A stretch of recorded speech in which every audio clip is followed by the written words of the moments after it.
नमस्कार, आप देखना शुरू कर चुके हैं NBC 24 और मैं हूं आफ्ताब आलम। इस वक्त पश्चिम बंगाल की राजनीति में सरगर्मी बेहद तेज है। चुनाव की तारीख का ऐलान तो नहीं हुआ है, लेकिन हम कह सकते हैं कि ममता बनर्जी के साथ जो लड़ाई चल रही है बीजेपी की और बीजेपी के साथ ममता बनर्जी की, तो ये आर पार की लड़ाई का अंदाज ऐलान अभी से हो चुका है। हम खड़े हैं पश्चिम बंगाल की राजधानी कोलकाता के धर्मतल्ला में। यहाँ आज भारतीय जनता पार्टी युवा मोर्चा के तरफ से नौकरी की मांग को लेकर एक धरना का आयोजन किया गया। इस मौके पर भाजपा के वरिष्ठ नेता शुभेंदु अधिकारी के साथ बड़ी संख्या में भाजपा के एमएलए युवा मोर्चा के कार्यकर्ताओं ने प्रदर्शन किया और ममता बनर्जी से पश्चिम बंगाल की सरकार से नौकरी की मांग की। वहीं इस सभा को संबोधित करते हुए शुभेंदु अधिकारी ने ममता बनर्जी पर जमकर निशाना साधा। इसके साथ साथ उन्होंने कहा कि आज पश्चिम बंगाल के हालात बेहद खराब हैं और कार्यकर्ताओं से अपील की कि जब तक पश्चिम बंगाल में बीजेपी की सरकार नहीं बनेगी तब तक हालात सुधरने वाले नहीं हैं। और भी कई मुद्दे पर बीजेपी के वरिष्ठ नेता शुभेंदु अधिकारी ने जमकर निशाना साधा है। तो आइए आपको सुनाते हैं कि बीजेपी के वरिष्ठ नेता शुभेंदु अधिकारी का क्या कुछ कहना है इस मामले को लेकर। सबसे पहले सुनिए। সংখ্যা যাতে কোনোভাবে সংবাদ মাধ্যম, রাজনৈতিক দল, বিশেষ করে জনগণ জানতে না পারে, তিনি প্রথম কাজটা করেছিলেন কর্ম বিনিয়োগ কেন্দ্র তুলে দেওয়া। আজকে রাজ্যে কোনো কর্ম বিনিয়োগ কেন্দ্র ফাংশনিং নেই। কর্ম বিনিয়োগ কেন্দ্রের আধিকারিক এমপ্লয়িদেরকে লেবার ডিপার্টমেন্টের সঙ্গে সংযুক্ত করে দেওয়া হয়েছে। এই কাজটা অত্যন্ত ক্লেভারলি মুখ্যমন্ত্রী করেছেন। তিনি বেশ কয়েক বছর আগে ঘোষণা করেছিলেন যে আমি একটি এমপ্লয়মেন্ট ব্যাংক তৈরি করলাম। এই পরিবর্তন করতে গেলে কাকে আনতে হবে? কংগ্রেস টেস্টেড এবং রিজেক্টেড, লেফট ফ্রন্ট 34 বছরের টেস্টেড এবং রিজেক্টেড, তৃণমূল কংগ্রেসকেও 15 বছর বাংলার গণদেবতা জনতা জনার্দন, বেকার যুবক যুবতী তাদের পরিবার, শিক্ষিত মেধাযুক্ত ছাত্র ছাত্রী, শিক্ষক, আমাদের শিক্ষার্থী, তারা সবাই দেখে নিলেন এদের 15 বছর।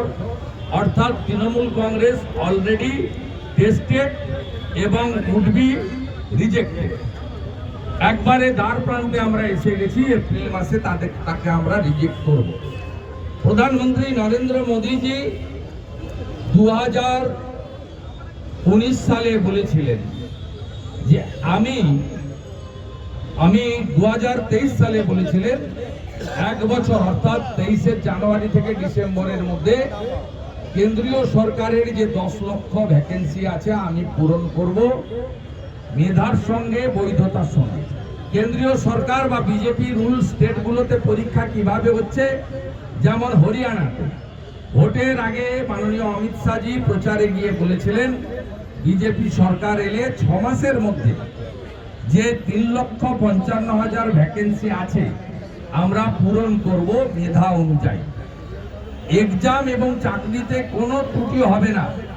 একইভাবে উত্তরপ্রদেশে গত 2 মাসে 90,000 কনস্টেবল নিয়োগ হয়েছে এবং গত 1 বছরে 3 লক্ষের বেশি শিক্ষক নিয়োগ হয়েছে। সেখানে একজনকেও কোর্টে যেতে হয়নি আর কাউকে প্রতিবাদও করতে হয়নি। মেধা অনুযায়ী, যোগ্যতা অনুযায়ী হয়েছে। কেন্দ্রীয় সরকার এবং 21টি বিজেপি এনডিএ রুল স্টেটে নিয়োগ প্রক্রিয়া কিভাবে হচ্ছে? ওএমআর সিটের ভিত্তিতে, ওএমআর এর ভিত্তিতে, অর্থাৎ কম্পিউটার খাতা দেখছে, নেগেটিভ মার্কিং পজিটিভ মার্কিং থাকছে। আপনি বিশেষ করে যারা গ্রামের অর্থনৈতিকভাবে দুর্বল পরিবার, 8 পাস 10 পাস বা বিভিন্ন ভোকেশনাল ইনস্টিটিউশন থেকে প্রাইভেট অথবা সরকারি, কেউ ওয়েল্ডার, কেউ ফিটার, কেউ ফায়ার, এই যে 2 বছরের ডিপ্লোমা করে আছেন, তাদের জন্য শিল্পায়ন এবং কর্মসংস্থান সমর্থক। এটা যদি গুজরাট, উত্তরপ্রদেশ, মহারাষ্ট্র এবং উড়িষ্যা, হরিয়ানার মতো, গুরগাঁও, নওডার মতো করতে হয়, ভারতীয় জনতা পার্টির কোনো বিকল্প নেই। তাই নিয়োগ চাই বিজেপি, তাই লক্ষ লক্ষ পোস্টকার্ড পাঠান, যাতে মুখ্যমন্ত্রীর দপ্তর বুঝতে পারে ভয়াবহ বেকারত্বের মধ্য দিয়ে তার 15 বছরের পারিবারিক শাসনে কোম্পানির মতো চালানো একটি রাজনৈতিক দল, যার কোনো আদর্শ নেই, লক্ষ্য নেই। যেদিন তিনি দিদি ছিলেন 11 সালের আগে বলেছিলেন, আমি ক্ষমতায় আনলে 6 মাসের মধ্যে শিল্পায়ন দেখিয়ে দেব। তিনি 6 মাসের মধ্যে টাটাকে তাড়িয়েছেন।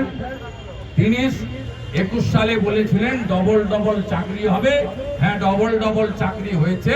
প্রাক্তন মুখ্য সচিব হরিকৃষ্ণ দ্বিবেদীর ডবল চাকরি হয়েছে। তিনি হিটকোর চেয়ারম্যান হয়েছেন, মুখ্যমন্ত্রীর অ্যাডভাইসার হয়েছেন। ডবল চাকরি হয়েছে আলাপন বন্দ্যোপাধ্যায়ের, তিনি ডবল ডবল চাকরি পেয়েছেন।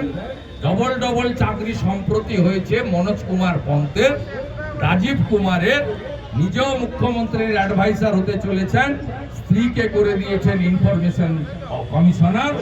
ডবল ডবল চাকরি উনার সঙ্গে যারা ঘোরেন, এপাং ওপাং ঝপাং যারা করেন, যারা উনার সঙ্গে তাল মিলান, যারা প্রতীক জৈনের বাড়িতে ইডিকে বাধা দেয়, যারা ধর্মতলায় এসে কেন রাজীব কুমারের বাড়িতে সিবিআই যাবে ধর্ণা দেন, যারা বঙ্গভবনের সামনে নাটক করেন, বাড়ির শাড়ি পরে চলে যেতে পারেন, ভুলে গেছেন এত তাড়াতাড়িতে, সঙ্গে ডিব্বা আর মাইক্রোফোনটা নিয়ে যেতে বলেন না, তারাই ডবল ডবল চাকরি পেয়েছে। পশ্চিমবাংলার বেকার যুবক যুবতীরা পায়নি। তাই পাল্টানো দরকার,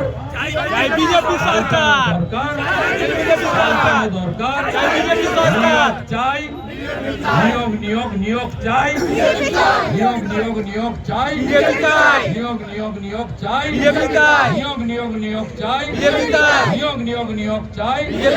যুব মোর্চা, যুব মোর্চা, বিজেপি, নরেন্দ্র মোदी, নরেন্দ্র মোदी, বন্দে मातरम, वंदे मातरम।